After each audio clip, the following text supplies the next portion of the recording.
মেদিনীপুরে রায়না ছিরন বাঁকুড়া রই ফিতা, যতন করে বাদলি মাথা তাও যে বাঁকা সিথা।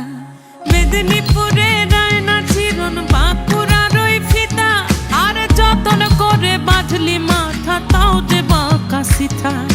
পেছ পাড়িয়া রাজকুমার